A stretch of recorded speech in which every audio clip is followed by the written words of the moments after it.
નમસ્કાર. રાજકોટથી જવાનો માટે મોકલાશે 70,000થી વધુ રાખડીઓ.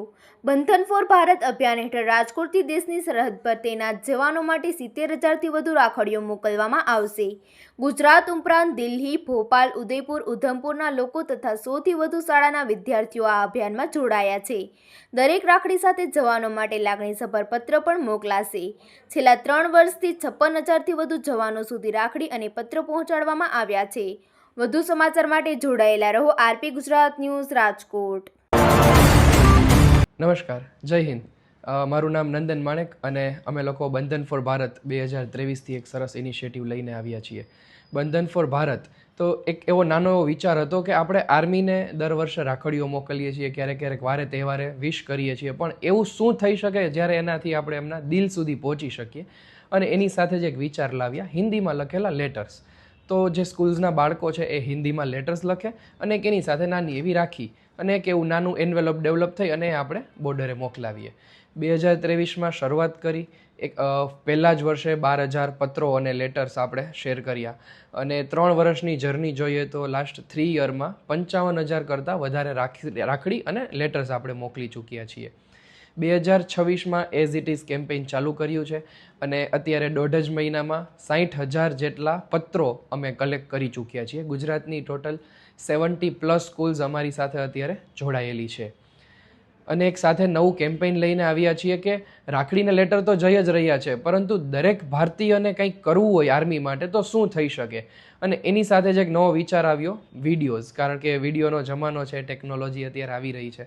તો કોઈ પણ ભારતીય વ્યક્તિ નાનો એવો વિડીયો બનાવી અને આર્મી માટે છે એ વિડીયો રેકોર્ડ કરી અને વેબસાઇટ પર અપલોડ કરી શકે છે. અને આ કેમ્પેઇન સાથે અમે હવે આગામી મહિનાઓમાં સ્કૂલ્સ કોલેજમાં જોવા મળીશું અને બાળકો પાસે આ કેમ્પેઇનને વધુ ને વધુ કઈ રીતે એક્ટિવ થઈ શકે તો એની માટે એક નવો પ્રયાસ અમે શરૂ કરવા જઈ રહ્યા છીએ. ખાસ કરીને આ કેમ્પેઇનમાં કયા રાજ્યોમાંથી 2026માં આપણી સાથે ગુજરાત તો દર વર્ષે સરસ રીતે ઉમળકાભેર જોડાઈ રહ્યું છે, પરંતુ રાજસ્થાન, મહારાષ્ટ્રમાંથી આપણે નાસિકથી આવેલું છે કલેક્શન, પછી નાગપુરથી કલેક્શન આવેલું છે, રાજસ્થાનમાં ઉદયપુર અને સ્પેશિયલી આપણે કાશ્મીરમાં ઉધમપુરથી આપણને આ વર્ષે રાખડીઓ મળેલી છે. ઉધમપુર આપણે આ વખતે શરૂઆત હતી અને એકમાત્ર ગર્લ વોલેન્ટિયર ત્યાં આપણે થઈ હતી અને એને એકલી વ્યક્તિએ, એક ગર્લે 1,500થી 1,700 રાખડીઓ આપણને મોકલાવેલી છે. અને મહારાષ્ટ્રમાંથી અરાઉન્ડ 7-8 હજાર જેવું આપણને કલેક્શન આવેલું છે. અને એવી જ રીતે રાજસ્થાન છે તો રાજસ્થાનમાંથી આપણને 3-3.5 હજાર જેવી રાખડીઓ આવેલી છે. અને ગુજરાત તો આપણે દર વર્ષે એકદમ અગ્રણી તરીકે આગળ હોય જ છે એમ.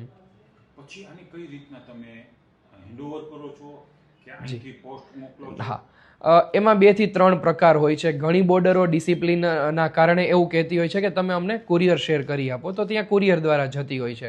અને ઘણી બધી બોર્ડરો એટલે કે ઘણા બધા કમાન્ડિંગ ઓફિસર્સ છે એમને આપણા કરતાં વધુ ઉત્સાહ આવતો હોય છે કે બાળકો આટલું કરે છે તો તમે બાળકોને લઈને જ અમારી સાથે આવો. અને લાસ્ટ 3 વર્ષમાં ઘણી બધી આપણે સેન્ટરો છે, જેમ કે INS વાલસુરા જામનગર, INS સરદાર પટેલ પોરબંદર છે, મદ્રાસ રેજિમેન્ટ છે, આપણે પછી ગઢવાલ રાઇફલ છે, આ બધી આર્મી વિંગ્સ છે. તો આ બધી અલગ અલગ જગ્યાએ છે. ભુજમાં BSF છે.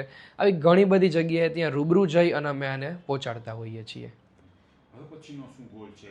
આવતા વર્ષે હજી કંઈક આના ઉપર વધુ કામ કરવું છે અને વધુ મોકલવી છે? જી, એવો એક નાનો ગોલ અત્યારે અમે વિચારી રહ્યા છીએ કે બાળકો પાસે રાખડીના લેટર તો આવી જ રહ્યા છે. અત્યારે ઘણી બધી સ્કૂલ્સને અમે એક દિલગીરી સાથે ના પાડી રહ્યા છીએ કે હવે આ વર્ષે લેટર અને રાખડી નહીં લઈએ. તો એક બાળકો સાથે જ આ કેમ્પેઇનને અમે આગળ વધારવાનો પ્રયાસ કરી રહ્યા છીએ કે દરેક બાળક છે એમના પાડોશી પાસે જાય, એમના 5 પાડોશીને સમજાવે કે દેશભક્તિ છે એ માત્ર સરહદે જઈને નથી થતી. સરહદે જે કરી રહ્યા છે એ આપણે એમને કોઈ દિવસ એનું વળતર નથી થઈ શકવાનું, પણ એ સિવાય દેશમાં રહીને પણ દેશભક્તિ થઈ શકે છે. તો એવો એક નાનો વિચાર દરેક ભારતીયને બાળકો દ્વારા આપણે પહોંચાડીએ એવો એક નાનો પ્રયાસ અમે શરૂ કરીએ છીએ. તો બાળકો જ આ કેમ્પેઇનને એમના પાડોશીઓ છે, એની આસપાસના લોકોને સમજાવે અને એમની પાસેથી નાના નાના વિડીયોઝ કલેક્ટ કરે. આવું એક નવું કેમ્પેઇન અમે નેક્સ્ટ મંથમાં લોન્ચ કરવા જઈ રહ્યા છીએ.